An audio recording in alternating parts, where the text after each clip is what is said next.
ರೀಲಿಗೂ ರಿಯಲಿಗೂ ಎಷ್ಟು ವ್ಯತ್ಯಾಸ ಇದೆ ಅನ್ನೋದನ್ನ ಈ ಸ್ಟೋರಿ ಮೂಲಕವಾಗಿ ಇವತ್ತು ನಿಮಗೆ ಗೊತ್ತಾಗುತ್ತೆ. ರೀಲ್ನಲ್ಲಿ ಯೂನಿಫಾರ್ಮ್ ಹಾಕೊಂಡ್ಬಿಟ್ಟು ಶೋ ಆಫ್ ಮಾಡ್ಕೊಳ್ಳೋಕ್ಕಿಂತಲೂ ರಿಯಲ್ ಆಗಿ ಯೂನಿಫಾರ್ಮ್ ಹಾಕೊಂಡಾಗ ಹೇಗೆ ಕೆಲಸ ಮಾಡೋದು ಅನ್ನುವಂಥದ್ದು ಬಹಳ ಬಹಳ ದೊಡ್ಡ ಸವಾಲು. ಆ ಸವಾಲು ಇವತ್ತು ರೀಲು ಮತ್ತು ರಿಯಲ್ ನಡುವೆನೇ ನಡೆದೋಗಿದೆ, ಬೇರೆ ಯಾರೂ ಅಲ್ಲ. ರೀಲು ಮತ್ತೆ ರಿಯಲ್ ನಡುವೆ ನಡೆದು ಹೋಗಿರುವಂಥ ಈ ಕಹಾನಿ ಅತ್ಯಂತ ರೋಚಕವಾಗಿದೆ, ಬಹಳ ಇಂಟ್ರೆಸ್ಟಿಂಗ್ ಆಗಿದೆ. ಬಹಳ ಜನರಿಗೆ ಬಹಳ ಪ್ರಶ್ನೆ ಇದ್ದಿದ್ದು, ಹೇಗೆ ಸರ್ ಈ ದರ್ಶನ್ ಅವ್ರನ್ನ ಹೀಗೆ ಅರೆಸ್ಟ್ ಮಾಡಕ್ಕೆ ಹೇಗೆ ಸಾಧ್ಯ ಆಯಿತು? ಯಾವ ಪ್ರಭಾವ ಬೀರಲಿಲ್ವಾ? ಯಾವ ಒತ್ತಡಗಳು ಬರಲಿಲ್ವಾ? ಯಾರು ಇಲ್ಲಿ ಒತ್ತಡವನ್ನು ಹಾಕಿ ಅವ್ರನ್ನ ಆಚೆ ಬರೋಂಗೆ ಮಾಡಲಿಲ್ವಾ? ಈ ಥರ ಹಲವು ಪ್ರಶ್ನೆಗಳಿದೆ.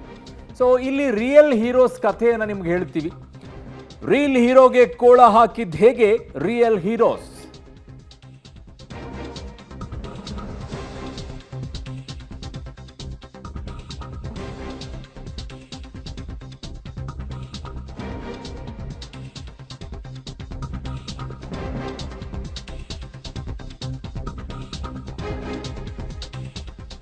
ರೀಲ್ ಹೀರೋಗೆ ಕೋಳ ಹಾಕಿದ್ದು ಹೇಗೆ ರಿಯಲ್ ಹೀರೋಸ್.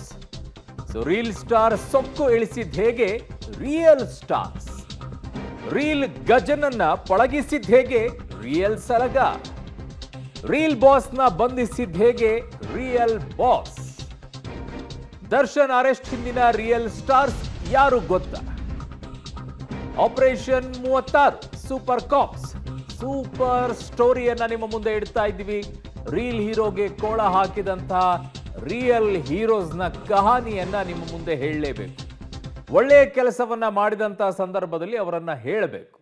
ಕೆಲವು ಸಂದರ್ಭಗಳಲ್ಲಿ ಇಸ್ಕೊಂಡು ಅಥವಾ ಇನ್ಯಾವುದಕ್ಕೋ ಮಣಿದು ಬಿಡುವಂಥ ಕೆಲಸಗಳನ್ನು ಮಾಡಿದರೆ ಅಷ್ಟೇ ಬಯಸ್ಕೊಳ್ತಾರೆ. ಬಟ್ ಅದೆಲ್ಲವೂ ಇದ್ದಾಗಲೂ ಕೂಡ ಕೆಲಸವನ್ನ ಮಾಡಿರುವಂಥ ಈ ಕಾಪ್ಸ್ ಬಗ್ಗೆ ಹೇಳದೇ ಇದ್ರೆ ಆಗುತ್ತಾ? ಈ ಕಾಪ್ಸ್ ಬಗ್ಗೆ ಹೇಳಲೇಬೇಕು, ಕಾರಣ ಪ್ರಶಂಸೆ ವ್ಯಕ್ತವಾಗ್ತಾ ಇದೆ. ರಿಯಲ್ ಸಿಂಗಂ ಗರ್ಜನೆ ಖೆಡ್ಡಾಕ್ಕೆ ಐರಾವತ. ಇದು ಇಬ್ಬರು ಖಡಕ್ ಅಧಿಕಾರಿಗಳ ನೈಜ ಕಥೆಯನ್ನ ನಿಮ್ಮ ಮುಂದೆ ಇಡ್ತಾ ಇದೆ. ಅಧಿಕಾರಿಗಳ ಎದೆಗಾರಿಕೆ ಯಾವುದೇ ಸಿನಿಮಾಕ್ಕೂ ಕೂಡ ಕಮ್ಮಿ ಇಲ್ಲ. ಡಿಸಿಪಿ ಪಶ್ಚಿಮ ಗಿರೀಶ್, ಎಸಿಪಿ ಚಂದನ್ ಮತ್ತು ಟೀಮ್ಗೆ ಒಂದು ದೊಡ್ಡ ಸೆಲ್ಯೂಟ್. ದರ್ಶನ್ ಬಂಡವಾಳ ಬಿಚ್ಚಿಟ್ಟಂತಹ ದಿಟ್ಟ ಪೊಲೀಸರಿಗೆ ಶಿಳ್ಳೆ ಚಪ್ಪಾಳೆಯನ್ನ ಹಾಕ್ತಾ ಇದ್ದಾರೆ. ರಿಯಲ್ ಸಿಂಗಂ ಗರ್ಜನೆಯನ್ನ ಮಾಡಿದ್ದು ಐರಾವತವನ್ನ ಖೆಡ್ಡಾಕ್ಕೆ ತೋಡಿದ್ದು. ಇಬ್ಬರು ಖಡಕ್ ಅಧಿಕಾರಿಗಳ ನೈಜ ಕಥೆ ಇದು. ಅಧಿಕಾರಿಗಳ ಎದೆಗಾರಿಕೆ ಯಾವುದೇ ಸಿನಿಮಾಗೂ ಕೂಡ ಕಮ್ಮಿ ಇಲ್ಲ. ಡಿಸಿಪಿ ಪಶ್ಚಿಮ ಗಿರೀಶ್ ಮತ್ತು ಎಸಿಪಿ ಚಂದನ್ ಅಂಡ್ ಟೀಮ್ಗೆ ಒಂದು ದೊಡ್ಡ ಸೆಲ್ಯೂಟ್. ಸೊ ದಿಟ್ಟ ಪೊಲೀಸ್ ಅಧಿಕಾರಿಗಳಿಗೆ ಈಗ ಶಿಳ್ಳೆ ಮತ್ತು ಚಪ್ಪಾಳೆ ಬರ್ತಾ ಇದೆ, ಬರಲೇಬೇಕಾದಂಥದ್ದು. ಕಾರಣ ಈ ರೀತಿ ಹೈ ಪ್ರೊಫೈಲ್ ಕೇಸ್ಗಳನ್ನ ಕೂಡ ಯಾವುದಕ್ಕೂ ಕೂಡ ಮಣಿಯದೇನೆ ಸರಿಯಾಗಿ ಅದನ್ನ ನಿಭಾಯಿಸ್ತಾ ಇರೋದಕ್ಕೆ ಅವ್ರಿಗೊಂದು ಸೆಲ್ಯೂಟ್ ಸಲ್ಲಲೇಬೇಕು. ಅನ್ಕೊಳ್ತಾ ಇರಬಹುದು ದರ್ಶನ್ ಈ ವಿಚಾರದಲ್ಲಿ, ಏನು ನಾನು ರೀಲ್ನಲ್ಲಿ ಈ ಥರ ಯೂನಿಫಾರ್ಮ್ ಹಾಕ್ಕೊಂಡ್ಬಿಟ್ಟು ಖಡಕ್ಕಾಗಿ ಎಳ್ಕೊಂಡು ಬರ್ತಾ ಇದ್ದೆ, ಈಗ ನನ್ನನ್ನೇ ರಿಯಲ್ ಆಫೀಸರ್ಸ್ ಎಳ್ಕೊಂಡು ಹೋಗ್ತಾ ಇದ್ದಾರೆ ಇಲ್ಲ ಅಂತೇಳಿ ಫ್ಲ್ಯಾಶ್ ಬ್ಯಾಕ್ ನೆನಪಾಗಿರ್ಬೋದು. ಅದು ಕ್ಯಾಮ್ರಾ ಇತ್ತು, ಇಲ್ಲೂ ಕ್ಯಾಮ್ರಾ ಇತ್ತು, ಇಲ್ಲಿ ಮಾಧ್ಯಮದ ಕ್ಯಾಮ್ರಾ ಇದ್ದಿದ್ದು, ಅಲ್ಲಿ ಫಿಲ್ಮ್ ಕ್ಯಾಮ್ರಾ ಇದ್ದಿದ್ದು, ಅಲ್ಲಿ ಸ್ವಲ್ಪ ಶೋ ಆಫ್ ಇತ್ತು, ಇಲ್ಲಿ ಶೋ ಆಫ್ ಇಲ್ಲ, ರಿಯಲ್ ಆಗಿ ಎಳ್ಕೊಂಡು ಹೋಗೋದು ಹೇಗಿರುತ್ತೆ? ಆಗ ರೀಲ್ ಮಾಡೋದಕ್ಕೂ ಈಗ ರಿಯಲ್ ಮಾಡೋದಕ್ಕೂ ಅದು 36 ಗಂಟೆಗಳ ಸುದೀರ್ಘ ಕಾರ್ಯಾಚರಣೆ. ಮಿಷನ್ 36 ದರ್ಶನ್ಗೆ ಖೆಡ್ಡ ಆಪರೇಷನ್ ಶುರುವಾಯಿತು. ಒಂದು ಭೀಕರ ಕೊಲೆ, 21 ಪಾತ್ರಧಾರಿಗಳು. ಮರ್ಡರ್ ಫೈಲ್ ಓಪನ್ ಮಾಡಿದವರಿಗೆ ದರ್ಶನ್ ಪಾತ್ರ ಪತ್ತೆಯಾಗಿದ್ದಾದ್ರೂ ಹೇಗೆ? ದರ್ಶನ್ ಫಿಟ್ ಆದ ಮೇಲೆ ರಕ್ಷಿಸಲು ನಿಂತವರೆಷ್ಟು? ಡೆಫಿನೆಟ್ಲಿ ರಕ್ಷಣೆ ಮುಂದಾಗಿರ್ತಾರೆ. ಕೆಲವರು ಮುಖ್ಯಮಂತ್ರಿಗಳ ಬಳಿನೇ ಹೋಗಿದ್ರಂತೆ, ಮುಖ್ಯಮಂತ್ರಿಗಳು ಬೈದು ಕಳಿಸಿದ್ರಂತೆ. ಅವರಿಬ್ಬರು ಇಲ್ಲದಿದ್ರೆ ದರ್ಶನ್ ಬಚಾವ್ ಆಗೇ ಬಿಡ್ತಾ ಇದ್ರ? ಪಬ್ಲಿಕ್ ಟಿವಿಯಲ್ಲಿ ರಿಯಲ್ ಸಿಂಗಂಗಳ ರಿಯಲ್ ಸ್ಟೋರಿಯನ್ನ ನಿಮ್ಮ ಮುಂದೆ ಇಡ್ತಾ ಇದ್ದೀವಿ. ಈ 36 ಗಂಟೆಗಳ ಸುದೀರ್ಘ ಕಾರ್ಯಾಚರಣೆ. ಹಲವರು ಈ ವಿಚಾರದಲ್ಲಿ ದರ್ಶನ್ ರಕ್ಷಣೆ ಮಾಡೋಕ್ಕೆ ಮುಂದಾಗಿರುವಂಥವರು ಇದ್ದಾರೆ. ಎಲ್ಲಿಯವರೆಗೆ, ಯಾವ ಮಟ್ಟಕ್ಕೆ ಅನ್ನುವಂಥದ್ದನ್ನು ಕೂಡ ಹೇಳ್ತೀವಿ.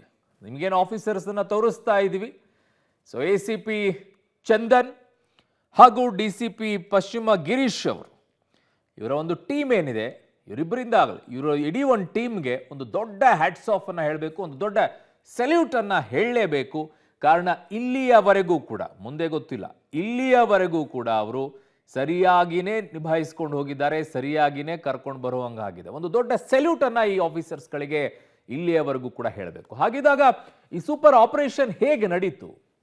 ಭಾನುವಾರ ಬೆಳಗ್ಗೆ 8ಕ್ಕೆ ರೇಣುಕಾಸ್ವಾಮಿಯ ಮೃತದೇಹ ಪತ್ತೆಯಾಗಿದೆ. ಎಲ್ಲಿ? ರಾಜ ಕಾಲುವೆ ಪಕ್ಕದಲ್ಲಿ ತಿಪ್ಪೇಗುಂಡಿಯಲ್ಲಿ ಏನು ಕಸವನ್ನು ಎಸ್ತಿರ್ತಾರೆ ಆ ಬಾಡಿಯಲ್ಲಿ. ಒಬ್ಬ ಸೆಕ್ಯೂರಿಟಿ ಗಾರ್ಡ್, ಅಪಾರ್ಟ್ಮೆಂಟ್ನ ಸೆಕ್ಯೂರಿಟಿ ಗಾರ್ಡ್ ನೋಡಿ ಹೇಳ್ತಾರೆ. CCTV ಪರಿಶೀಲನೆಯನ್ನ ಮಾಡಿದಾಗ 2 ಸ್ಕಾರ್ಪಿಯೋ ಕಾರುಗಳ ಮೇಲೆ ಗುಮಾನಿ ಬರುತ್ತೆ. ಕಾರಣ ಅಲ್ಲಿ ಬಂದು ಹೋಗಿರೋದು 2 ಸ್ಕಾರ್ಪಿಯೋಗಳು. ಆ ಅನುಮಾನದ ಆಧಾರದ ಮೇಲೆ ಬೆನ್ನತ್ತುತ್ತಾರೆ, ಹೇಗೆ ಈ ಬಾಡಿ ಬಂತು ಇಲ್ಲಿಗೆ ಅಂತ ಹೇಳಿ. ಸೊ ತನಿಖಾ ಹಾದಿಗೆ DCP ಗಿರೀಶ್ ಹಾಗೂ ACP ಚಂದನ್ ಅವರು ಎಂಟ್ರಿ ಕೊಡ್ತಾರೆ. ಬೇರೆ ಯಾರಾಗಿದ್ರೆ ಇದನ್ನ ಹೇಗೆ ನಿಭಾಯಿಸ್ತಾ ಇದ್ರೋ ಗೊತ್ತಿಲ್ಲ, ಅಲ್ಲಿ ಎಲ್ಲಿ ಸೆಟ್ ಆಗ್ಬಿಡ್ತಿತ್ತೋ, ಏನು ಸೆಟಲ್ಮೆಂಟ್ ಆಗ್ತಿತ್ತೋ ಗೊತ್ತಿಲ್ಲ. ಬಟ್ ಈ ಇಬ್ಬರು ಆಫೀಸರ್ಸ್ಗಳಿದಾರಲ್ಲ, ದೊಡ್ಡ ಸೆಲ್ಯೂಟ್ ಅನ್ನ ಇವ್ರಿಗೆ ಹೇಳಲೇಬೇಕು. ಬ್ಲ್ಯಾಕ್ ಸ್ಕಾರ್ಪಿಯೋ, ವೈಟ್ ಸ್ಕಾರ್ಪಿಯೋ ಅನ್ನ ನೋಡ್ತಾರೆ CC ಕ್ಯಾಮ್ರಾದಲ್ಲಿ, ಅದರ ಜಾಡು ಹಿಡ್ಕೊಂಡು ಬೆನ್ನು ಹತ್ತುತ್ತಾರೆ. ಅಷ್ಟಿಷ್ಟು ಸುಲಭ ಅಲ್ಲ, ಅದನ್ನ ಕಸರತ್ತನ್ನು ಮಾಡಬೇಕು. ಒಂದೇ ಕ್ಯಾಮ್ರಾದಲ್ಲಿ ಕಂಡ ತಕ್ಷಣ ಓಕೆ ಇವರೇ ಅಂತ ಹೇಳಕ್ಕಾಗಲ್ಲ. ಅದು ಮೂವ್ಮೆಂಟ್ ಆಗಿದ್ದೆಲ್ಲಿ, ಮತ್ತೆ ಇನ್ನೊಂದಿಷ್ಟು CC ಕ್ಯಾಮ್ರಾಗಳನ್ನು ತರಿಸ್ಬೇಕು, ಅದಕ್ಕೊಂದಿಷ್ಟು ಸಿಬ್ಬಂದಿಗಳನ್ನು ತರಿಸ್ಬೇಕು. ಕೊನೆಯವರೆಗೂ ಕೂಡ ಅದು ಎಲ್ಲಿ ಹೋಗಿ ತಲುಪುತ್ತೆ ಅಲ್ಲಿಯವರೆಗೂ ಕೂಡ ಎಲ್ಲ ರೋಡ್ಗಳಲ್ಲಿ CC ಕ್ಯಾಮ್ರಾಗಳನ್ನು ಪರಿಶೀಲನೆ ಮಾಡಬೇಕು. ಅಷ್ಟು ಸುಲಭದಲ್ಲ ಇದು, ತುಂಬ ಕ್ವಿಕ್ ಆಗಿ ಮಾಡಿದ್ದಾರೆ. 4-5 ಕಿಲೋಮೀಟರ್ ವರೆಗೆ ಚೆಕ್ ಮಾಡಿದ್ದಾರೆ, CCTV ಪರಿಶೀಲನೆಯನ್ನ ಮಾಡಿದ್ದಾರೆ. ಆಗ ಅದರ ಲೊಕೇಶನ್ ಏನಿದೆ ಅದು ಸಿಗಕ್ಕೆ ಶುರುವಾಯಿತು. ಅವರಿಗೆ ಒಂದಿಷ್ಟು ಅನುಮಾನ ಬರಕ್ಕೆ ಶುರುವಾಯಿತು. RR ನಗರದ ಪಟ್ಟಣಗೆರೆ ಶೆಡ್ನ ಸುಳಿವನ್ನ ಸ್ಕಾರ್ಪಿಯೋ ಕೊಡುತ್ತೆ. ಒಂದು ಬರುವಂಥದ್ದು ಕೂಡ ಸಿಗತ್ತೆ, ಹೋಗುವಂಥದ್ದು ಸಿಗತ್ತೆ. ಬಂದು ಹೋಗಿರುವಂಥ ದೃಶ್ಯಾವಳಿಗಳು ಸಿಕ್ಕಾಗಿದೆ. ಒಂದು ಕ್ಲೂ ಸಾಕ್ರಿ, ಒಂದು ಮರ್ಡರ್ ಕೇಸ್ನಲ್ಲಿ ಒಂದು ಸಣ್ಣ ಸುಳಿವು ಸಾಕು ಪತ್ತೆ ಹಚ್ಚಕ್ಕೆ, ಒಂದು ಕೂದಲು ಸಾಕು ಪತ್ತೆ ಹಚ್ಚಕ್ಕೆ. ಸ್ಕಾರ್ಪಿಯೋ ಮಾಲೀಕರಾದಂತಹ ಪ್ರದೋಷ್ ಪುನೀತ್ ಹೆಸರು ಬಹಿರಂಗವಾಗುತ್ತೆ.